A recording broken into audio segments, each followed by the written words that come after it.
My name is Eugene Shepard, and wrapping up the field work for the season, I was north of my hometown of Rhinelander, Wisconsin.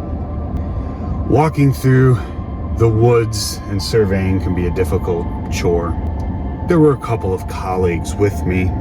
We often tried to stay towards clearings and trails the best we could. We came upon one clearing, which was unusually large in the area, and towards the back, several hundred feet away, was a tree line. And where the big, beautiful birches met with the grass of the clearing was a shape, dark in contrast to the green grass, the white birch, and the green leaves. We stared at it for a moment, the three of us. It was moving in sort of a foraging type pattern. It was about the size of a pig, but it was not a pig. This thing did eventually notice us and looked up.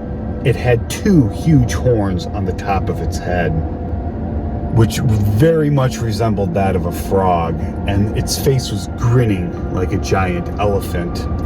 It had very short, thick legs with huge claws at the end and the back of what looked like a spiked dinosaur. We didn't know what to make of this thing at first.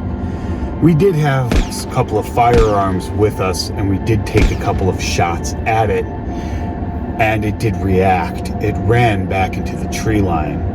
At this point, we knew that what we were dealing with was a physical creature and not some flight of the imagination. Kind of dumbfounded by what we had just seen, we decided that we would go back and get more people to help us look for this creature the next day.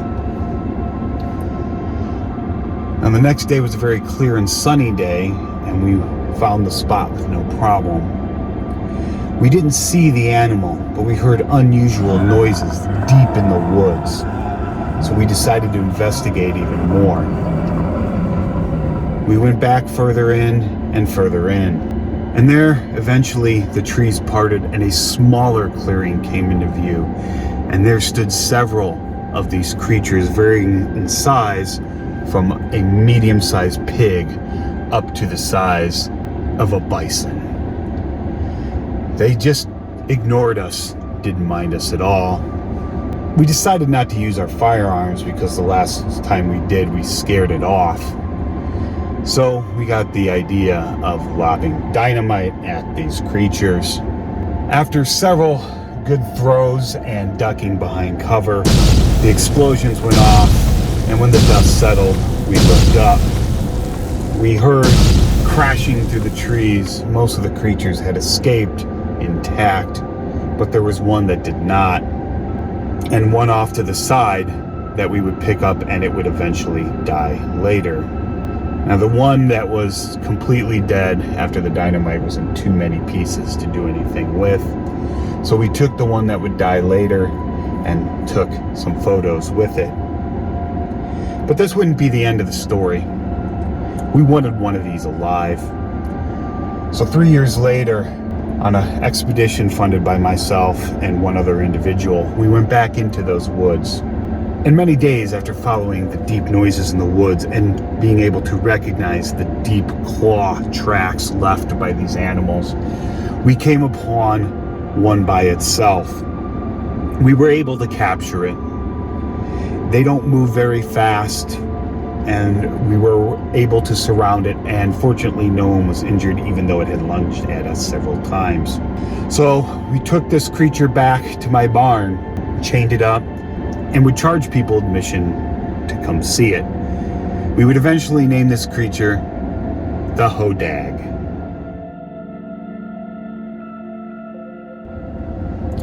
Okay, I just told the story of a well-known hoaxer in Rhineland, Wisconsin, Eugene Shepard. Obviously, it's not my story, even though the Hodag is a well-known hoax.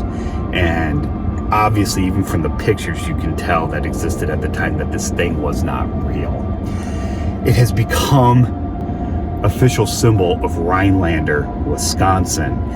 And I have visited this with many people, to include my wife. Over the years, and outside of the Rhinelander Chamber of Commerce building sits a big, huge model of the Hodag. Now, supposedly the Hodag was said to be born from the ashes of cremated oxen. Supposedly an incarnation of the accumulation of abuse towards animals in physical form. Now, the Hodag itself has a more than passing resemblance to a Ojibwa spirit animal known as Mishapeshu. Mishapeshu is supposedly native to the island of Michipicoten up in Canada, near the area of what is now Lake Superior Provincial Park. It looks a lot like the Hodag, and it is known as the water panther.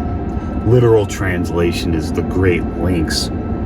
It has the head and paws of a giant cat, but it's covered in scales and has dagger-like spines running along the back and tail.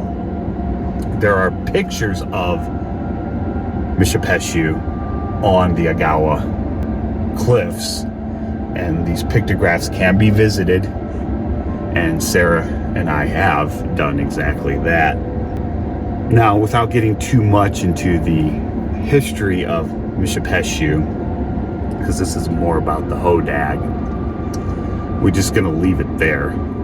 It's a story for another day. Whether Eugene Shepard was aware of the Native American Mishapeshu or not isn't known. It could be a complete coincidence, but like I said, it does bear more than a passing resemblance. But anyway, I just thought I would share a well-known local cryptid with you all to change this up a little bit. But anyway, I hope you enjoyed that.